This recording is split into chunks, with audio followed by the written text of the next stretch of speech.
Anissa, selamat sebelumnya. Boleh diceritain proses persalinannya seperti apa?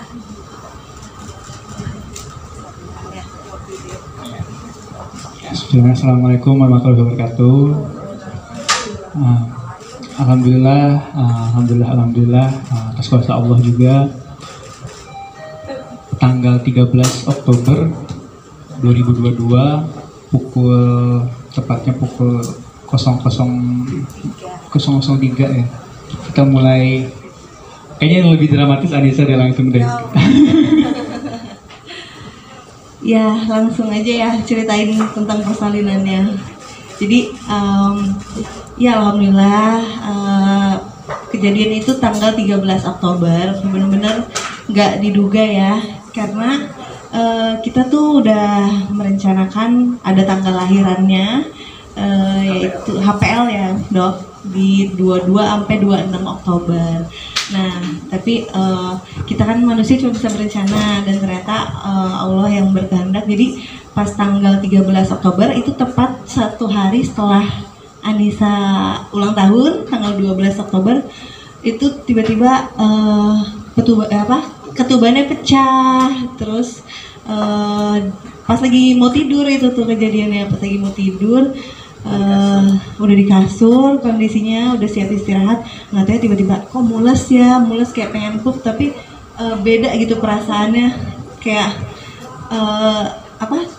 taunya tiba-tiba ada rembesan air dan ternyata ketubannya udah pecah gitu di kasur kan. Airnya netes-netes, udah panik banget kayak gitu.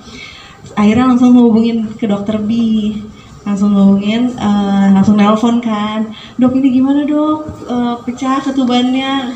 Tapi untungnya dokter B-nya langsung bilang udah langsung ke Hermina Kemayoran aja, gak usah nunggu lama lagi, dan jangan panik kata dokter gitu.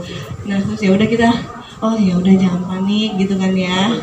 Walaupun sebenarnya kita panik karena sebenarnya kita belum nyiapin yang namanya hospital bag gitu. Jadi kan itu yang harus disiapkan kan ya, karena kita mikirnya masih 2 minggu lagi, nyantai aja, kayaknya masih bisa lah besok-besok. Nggak tahu ya, ternyata kejadiannya cepet banget, nggak diduga, tapi ya udah kita jalanin gitu ya. Akhirnya kita buru-buru ke Hermina Kemayoran, dan alhamdulillahnya udah standby gitu, udah koordinasi dokter B dengan suster-suster yang ada di sini, langsung ditungguin tuh di lobi ya. Langsung kita cek pertama BB janinnya dulu awalnya. BB janinnya masih aman, terus juga level kontraksinya dicek ya. Dan ternyata masuknya kontraksinya udah teratur. Jadi kalau untuk yang normal itu udah siap lahiran sebenarnya. Tapi karena Anissa sesar, dan sebenarnya itu ada drama-dramanya juga nih sebelum lahiran banget, karena sebelum pecah ketuban itu Anissa sempat suntik pengencer darah dulu, dan iya itu karena itu rutinan selama hamil, karena ada kekentalan darah, jadi emang harus disuntik pengencer darah. Nah tapi untuk memasuki operasi sesar yang setengah badan ya dok ya, ternyata nggak boleh berdekatan dengan suntik pengencer darah. Mungkin selanjutnya bakal diceritain sama dokter B ya. Selamat siang teman-teman media sekalian, perkenalkan saya dokter B, dokter spesialis kandungan Anissa, yang mungkin menemani perjalanan Anissa dari bayi tabung ya, dari embrio, kemudian syukurnya karena kita jadi berhubungan baik, Anissa akhirnya memutuskan untuk melahirkan di tempat saya praktek di Hermina Kemayoran. Jadi memang waktu itu kejadian saya dihubungi dini hari, ketuban sudah pecah. Rencana waktu itu memang suntikan hari itu suntikan dosis terakhir, karena kita mau operasi 1 minggu setelahnya. Karena bayinya kan kembar, kemudian ada posisi yang tidak memungkinkan untuk persalinan normal, sehingga memang kita rencana untuk sesar. Tapi apa daya, mungkin Tuhan berencana lain ya, sehingga adalah kejadian darurat saat itu. Kemudian jadi kita putuskan harus, karena ketuban sudah pecah, kita harus melakukan tindakan darurat. Nah, dramanya adalah 1, saya punya bayi kembar, 2, bayi kembarnya itu belum cukup bulan, 3, Mbak Anissa baru saja suntik pengencer darah, di mana dokter biusnya tidak berani tuh bius tengah badan karena ada resiko komplikasi. Begitu perdarahan itu terjadi, Anissa beresiko lumpuh, sehingga diharuskan untuk bius secara total. Tentu saja di situ adalah dilema ya, karena saya punya bayi kembar yang kalau dia terbius dengan bius total, maka bayi itu bisa tidak nangis, perlu alat bantuan khusus ya. Tapi syukurnya karena koordinasi tim ya, dari awal kita sudah tahu kemungkinannya seperti itu, kita koordinasi tim, ICU bayi sudah siap, Dr. Silvina sudah siap, alat-alat resusitasi untuk bayi kembar sudah kita siapkan. Lalu kita berusaha untuk melakukan operasi dengan sangat cepat ya. Jadi 1 menit obat biusnya masuk, bayi harus lahir. Karena itu kita coba melakukan semuanya dengan cepat. Saya jadi melakukan operasi dengan sangat cepat. Waktu itu saya minta Mas Dito jangan masuk deh, soalnya saya takut Mas Dito kalau lihat Mbak Anissa diintubasi di bius umum, takutnya Mas Ditonya pingsan, saya tambah pasien lagi 1. Jadi saya bilang Mas Dito mungkin lebih baik nggak usah dulu. Tapi Mas Dito persis di luar kamar tindakan, jadi nggak di luar jauh, dia persis di luar kamar tindakan. Jadi begitu bayi lahir, Mas Dito dengar tangisannya langsung gitu ya. Nah, jadi operasi itu saya lakukan dengan cepat dan juga dengan teknik buka tumpul ya. Jadi saya hanya menggunakan pisau sebanyak 2 kali. Sisanya semuanya dibuka secara tumpul supaya mengurangi resiko perdarahan. Karena baru saja suntikan pembiusan tersebut. Dr. Silvina juga sudah gercep, siap semua. Jadi kita dengan aba-aba begitu dokter anestesi bilang obat masuk 1 menit saya harus lahir. Waktu itu kita syukurnya dengan bantuan Tuhan Yang Maha Kuasa ya, dengan doa bersama. Bayi pertama lahir langsung nangis, bayi kedua lahir juga langsung nangis gitu ya. Cuman yang kendalanya kita nggak bisa inisiasi menyusui dini langsung karena Mbak Nisanya sedang terbius total. Tapi tindakan operasinya syukurnya berjalan dengan lancar, tidak ada perdarahan yang bermakna, dan kedua bayi berhasil nangis dengan baik dan langsung ditangani oleh Dr. Silvina. Makna dari nama Alma dan Asa sendiri apa sih?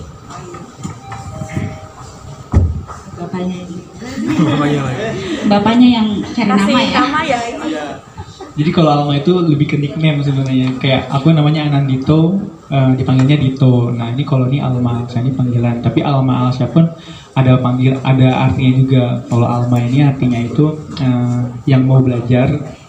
Kalau Alsya ini yang dilindungi Allah. Gitu. Nanti ada lebih lengkapnya lagi namanya. Untuk pulang sendiri kapan kan Nisa bisa pulang?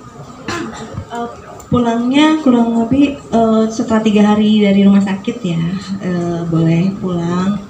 Dan kemarin ini juga kan sempat menyusui kayak gitu 2 malam udah merasakan sendirilah gitu ya, kebangun tengah malam, terus harus rutin kayak ngasih babynya ASI. Apalagi ini kan masa-masa awal dimana dibutuhkannya kayak timbal balik, maksudnya kayak payudaranya juga harus segera dikasih ke bayinya supaya memproduksinya juga bagus kayak gitu. Jadi di masa-masa penting yang nggak mau dilewatin sama sekali. Apalagi pengennya juga kedepannya bisa ASI eksklusif 2 tahun ya, insya Allah, semoga bisa. Insya Allah ya. Iya. Terakhir buat lahiran di Hermina Kemayoran. Ya, kesan-kesannya ya setelah lahiran di Hermina Kemayoran benar-benar ngerasa nyaman banget. Dari awal-awal sebelumnya kan kita kontrol dulu nih dari minggu ke-30 kehamilan sama dokter B juga, terus juga rutin dari 2 minggu sekali sampai akhirnya 1 minggu sekali, dan pas lahirannya itu benar-benar smooth gitu perjalanannya. Terus juga tindakannya juga cepet banget, kita nggak nunggu lama-lama, apalagi pas pecah ketuban gitu udah panik, tapi kita benar-benar ditanganin sama suster-suster yang udah mahir ya, udah hebat-hebat. Jadi dari proses-prosesnya tuh step by step, tapi jelas dan benar-benar membuat pasiennya tuh ngerasa nyaman gitu. Apalagi pas setelah lahiran juga, apalagi ini kan sesar juga dan metodenya ERAPS gitu. Jadi aku pun ngerasa kayak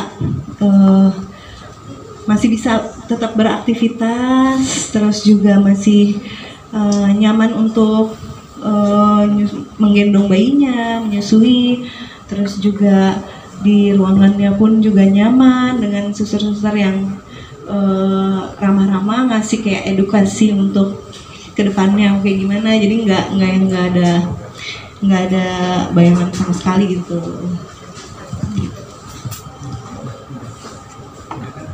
Mau ditambahkan atau sudah? Ya kalau aku sih tadi yang perlu aku garis bawahi dengan walaupun sebelumnya kita pun alhamdulillah nyaman banget udah kontrol ya rutin di sini. Tapi yang bikin aku takjubnya pun karena kondisi yang begitu tiba-tibanya hal-hal yang nggak kita duga sama sekali. Ini kan hal yang emergency ya. Tapi tim dokter Hermina Kemayoran benar-benar kayak udah ngebantu banget kita dengan segala kondisi. Kita berdua doang di Bandung gitu ya, di Jakarta gitu kan ya, keluarga belum ada yang datang. Tapi semuanya begitu membantu kita hingga akhirnya 3 orang, ibu dan 2 anaknya pun selamat akhirnya, alhamdulillah. Baik, Dokter B ada yang mau disampaikan?